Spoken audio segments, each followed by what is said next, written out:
নমস্কাৰ স্বাগতম জনাইছোঁ সকলোকে এটা নতুন ভিডিঅ'ৰ সৈতে মই পুলক আৰু আপোনালোকে চাবলৈ আৰম্ভ কৰিছে the study explainer Assam YouTube channel. এই ভিডিঅ'টো এটা একেবাৰে সৰু ভিডিঅ' আৰু এই ভিডিঅ'টোৰ জৰিয়তে মই আপোনালোক সকলোলৈ এটা ভাল খবৰ লৈ আহিব বিচাৰিছোঁ। ইতিমধ্যে চেণ্ট্ৰেল টেটৰ ফালৰ পৰা এখন নটিচ প্ৰকাশ পাইছে আৰু এই নটিচখনে আপোনালোকৰ মাজলৈ এটা সুখবৰ লৈ আহিছে। খবৰটো হ'ল যে যিহেতু প্ৰায় এবছৰ বিৰতিৰ পাছত আমাৰ চেণ্ট্ৰেল টেট অনুষ্ঠিত হ'বলৈ গৈ আছে, যি 21 সংখ্যক চেণ্ট্ৰেল টেট আমাৰ ফেব্ৰুৱাৰী মাহত অনুষ্ঠিত হ'ব।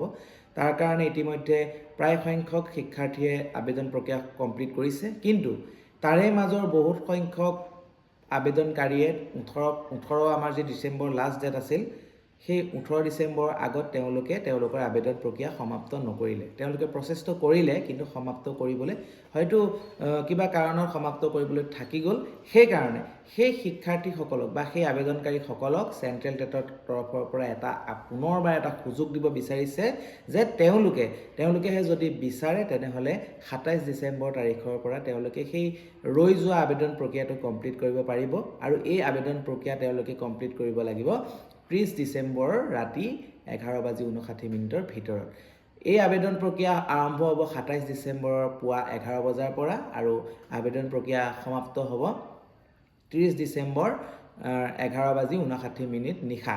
গতিকে আপোনালোক যিসকলৰ কিবা কাৰণত বা ভুলবশততেই হওক বা জ্ঞাতে অজ্ঞাতে যিকোনো কাৰণতেই যদি আপোনালোকৰ প্ৰচেছ কৰা এপ্লিকেশ্যন ফৰ্মখন কমপ্লিট নকৰাকৈ থাকি গ'ল, তেনেহ'লে আপোনালোকে কোনো চিন্তাৰ কাৰণ নাই। আপোনালোক সকলোৱে এই 27 তাৰিখৰ পৰা 30 তাৰিখৰ ভিতৰত আপোনালোকৰ এপ্লিকেশ্যনখন কমপ্লিট কৰক, পে'মেণ্ট কৰক আৰু আপোনালোকে চেণ্ট্ৰেল টেটৰ যি এক্সাম হ'ব তাৰ কাৰণে আপোনালোকে প্ৰিপেৰেশ্যন কৰি যাওক।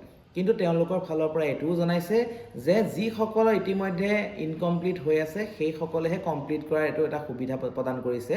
কোনো ধৰণৰ ফ্ৰেছ এপ্লিকেশ্যন তেওঁলোকে একচেপ্ট নকৰে। ফ্ৰেছ এপ্লিকেশ্যন মানে হ'ল যিসকলে ধৰি লওক নতুনকৈ আবেদন কৰিব, সেই তেনেকুৱা ধৰণৰ কোনো নতুন আবেদন ইয়াত গ্ৰহণ নকৰে। যিসকলে ইতিমধ্যে আবেদন কৰিছিল, কিবা কাৰণত সেই আবেদনখন ইনকমপ্লিট হৈ ৰ'ল, আধাতে তেওঁলোকে এৰি দিবলগীয়া হ'ল, সেই ইনকমপ্লিট হৈ থকা এপ্লিকেশ্যন ফৰ্মখনে এতিয়া 27 তাৰিখৰ পৰা 30 তাৰিখৰ ভিতৰত তেওঁলোকে ছাবমিট কৰিব পাৰিব, কমপ্লিট কৰিব পাৰিব। আৰু আপোনালোকে ভয় খাব নালাগে, ধুনীয়াকৈ আপোনালোকৰ এইকেইদিনৰ ভিতৰত যদি কিবা ইনকমপ্লিট হোৱাৰ কাৰণটো আপোনালোকে ভালকৈ যদি ভাবে যে মই আকৌ এপ্লিকেশ্যনখন কমপ্লিট কৰোঁ, তেনেহ'লে সেই এপ্লিকেশ্যনখন আপোনালোকে প্ৰচেছ কৰিব পাৰিব।